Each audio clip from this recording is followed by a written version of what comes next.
حضرت مولانا نظام الدین صاحب ندوی فاضل دارالعلوم ندوۃ العلماء سے بڑے ادب و احترام سے درخواست کرتے ہیں کہ آپ آئیں اور آپ اپنے دلی جذبات و احساسات کی اور تاثرات کی ترجمانی فرمائیں۔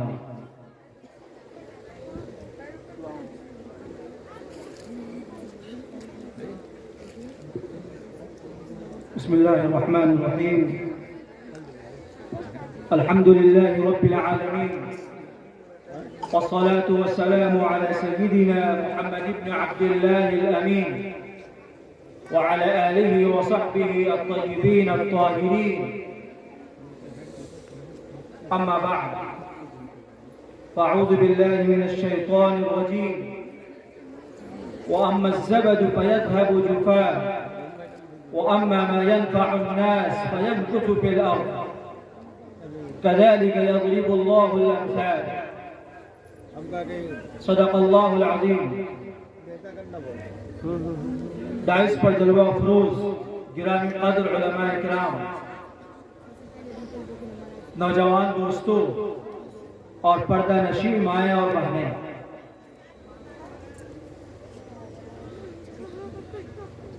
پیش رو مقررین اور تاثرات پیش کرنے والے احباب نے بہت قیمتی تاثرات پیش فرمائے ہیں۔ بلا شبہ یہ تمام تاثرات آب زر سے لکھے جانے کے لائق ہیں۔ حاضرین گرامی،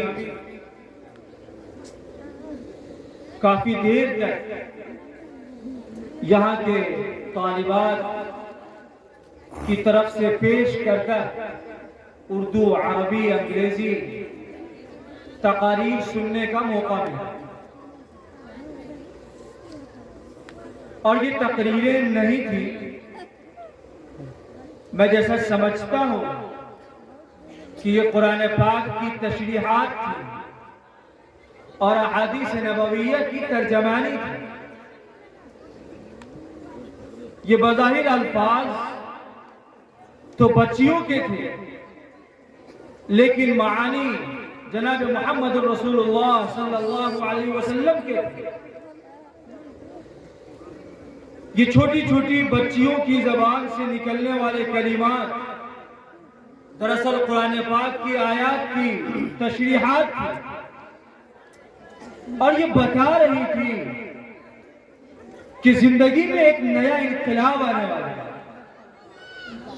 یہ وہ انقلاب آنے والا ہے جو انقلاب تعلیم کا ہوگا، جو انقلاب تربیت کا ہوگا، جو انقلاب زبان کا ہوگا، جو انقلاب ادب کا ہوگا، جو انقلاب علم کا ہوگا، اور جو انقلاب اس بات کا ہوگا کہ ہم اپنے آپ کو زمین پر ثابت کر چکے ہیں، ہم اپنی صلاحیت کا، اپنی قابلیت کا، اور اپنی زبان و ادب کا، اور اپنے بے شمار خوبیوں کا لوہا بنا چکے ہیں۔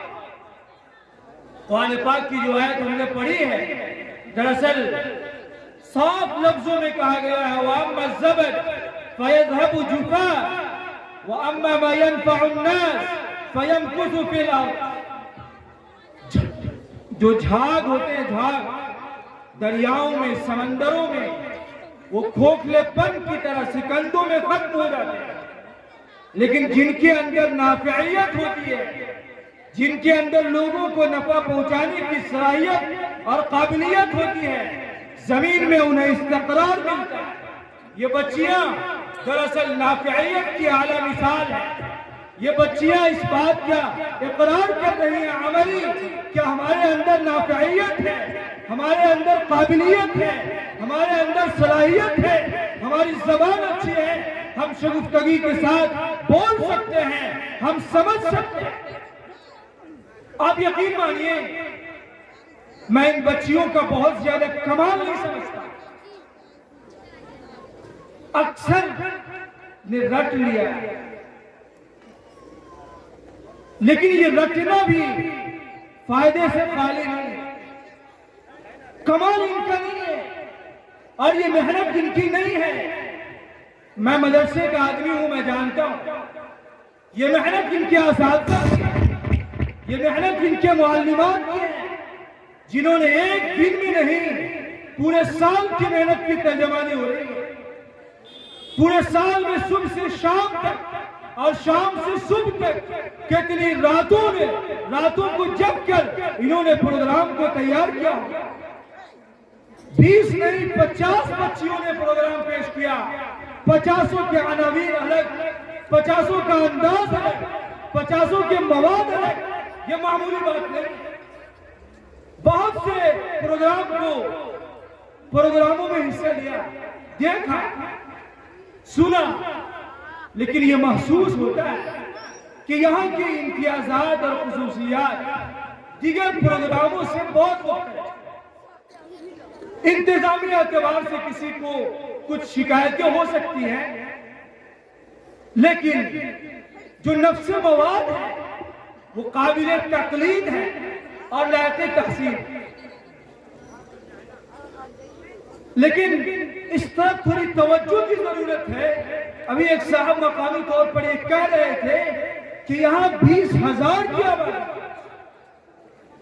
20,000 کی آبادی میں اس عظیم دینی درسگاہ اور معہد علمی میں تعلیم حاصل کرنے والوں کی تعداد انگلیوں پر گنے جانے کے لائق،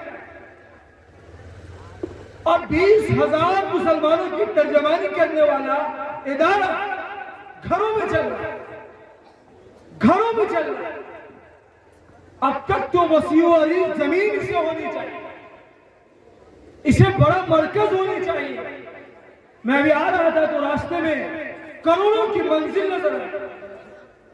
اس طرح کے اداروں کو اس طرح کی جگہوں میں منتقل ہونی چاہیے۔ گاؤں کے سنجیدہ سماج کے لیے کام کرنے والے احباب کے لیے فکر مندی کی ضرورت ہے۔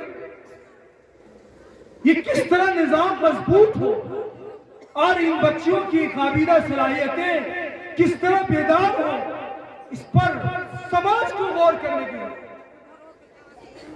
آج بظاہر جن بچیوں کو ہم اور آپ عائشہ سمجھتے ہیں، تحسین سمجھتے ہیں، سمیہ سمجھتے ہیں، اور نہ معلوم کیا کیا نام ہے، یہ تمام نام دراصل محدثات کی ترجمان بنے گی، فقیہات بننے جا رہے ہیں، اور ایک دو نہیں سینکڑوں کی تعداد میں ہوں گے۔ یہ ایک لمحہ فکریہ ہے، ماضی قریب میں اس کی مثالیں کم ملتی ہیں۔ ہندوستان کے مدارس میں طلبہ کے لیے تو کافی توجہ دی گئی، لیکن طالبات کے لیے ادھر 20ویں صدی میں 10-20 سالوں سے کچھ تھوڑی بہت کوشش ہو، اس جانب مزید توجہ کی ضرورت ہے۔ جب خواتین تعلیم یافتہ ہوں گی تو پورا سماج تعلیم یافتہ ہوگا، اور ایک خاتون پڑھے گی تو ایک نسل پڑھے گی۔ اس لیے ایک خاتون کا پڑھنا اور ایک خاتون کا تربیت یافتہ ہونا، ایک خاتون کی زبان کا عمدہ ہونا اور ایک خاتون کو تمام زبانوں کا ماہر ہونا پہلے سے اب زیادہ ضروری ہے۔ مجھے بہت تعجب ہوا، ابھی کچھ دن پہلے ڈاکٹر اکرم ندوی صاحب آکسفورڈ یونیورسٹی کے شعبہ اسلامیات کے ذمہ دار ہیں، ان کی تحریر پڑھ رہا تھا۔ 64 جلدوں میں، ایک دو نہیں 64 ضخیم جلدوں میں محدثات کا تعارف کرا۔ محدثین کے تو بہت سنے تھے، بہت دیکھے تھے، لیکن یہ محدثات جو صحابہ اکرام رضوان اللہ علیہم اجمعین کے دور میں صحابیات کی شکل میں اور تابعیات کی شکل میں تھی، آج 64 جلدوں میں موجود۔ مستقبل قریب میں انشاءاللہ ہماری یہ بچیاں بھی 19 صفوں میں شمار ہوں۔ ہماری یہ بچیاں عائشہ صدیقہ بنیں گی، یہ بچیاں زبیدہ بنیں گی جو سماج کی بہت بڑی خادمہ تھی، یہ بچیاں رابعہ بصریہ بنیں گی، یہ بچیاں رفیدہ بنیں گی، اور یہ بچیاں حضرت خنسہ بنت شریف بنیں گی۔ ان بچیوں کے اندر وہ صلاحیتیں موجود ہیں، ضرورت ہے اسے باہر نکالنے، ضرورت ہے اسے صحیح رخ دینے کی، ضرورت ہے انہیں حوصلہ دینے کی، ضرورت ہے اسے آگے بڑھانے کی۔ اللہ پاک اس ادارے کو قبول فرمائے اور ہماری ان بچیوں کی صلاحیتوں کو ان کے علم و عمل کے لیے قبول فرمائے۔ قرآن پاک کی ایک آیت میں ایک پاکیزہ خاتون کی مثال دی گئی، یہ بچیاں مثال بنیں گی۔ وَضَرَبَ اللَّهُ مَثَلَ الَّذِينَ آمَنُوا امْرَأَتَ فِرْعَوْنَ إِذْ قَالَتْ رَبِّ ابْنِ لِي عِندَكَ بَيْتًا فِي الْجَنَّةِ وَنَجِّنِي مِنْ فِرْعَوْنَ وَعَمَلِهِ وَنَجِّنِي مِنَ الْقَوْمِ الظَّالِمِينَ۔ فرعون کی بیوی وقت کی بہت بڑی جابر اور ظالم بادشاہ کی بیوی نے اللہ کو ایک ماننے کا اقرار کیا۔ ہماری یہ بچیاں مستقبل کے فرعون کے سامنے کلمہ وحدانیت کا اقرار کریں گی اور باطل کی تمام طاغوتی طاقتوں کے سامنے وحدانیت کا اقرار کرے گی اور لا الہ الا اللہ کے پیغام کو امت کی ایک ایک خواتین کے اندر پہنچائے گی۔ اللہ اس کے لیے اس پوری ٹیم کو قبول کرے اور مولانا کے تمام رفقا جو ان کے ساتھ کام کر رہے ہیں، ان کے برادر خرد، ان کی معلمات اور بالخصوص ان کی والدہ محترمہ جن کی دعاؤں کے ثمرے سے یہ پورا نظام چل رہا ہے، اللہ ان سب کو امت کی خدمت کے لیے قبول فرما لے۔ آمین۔ وآخر دعوانا الحمدللہ۔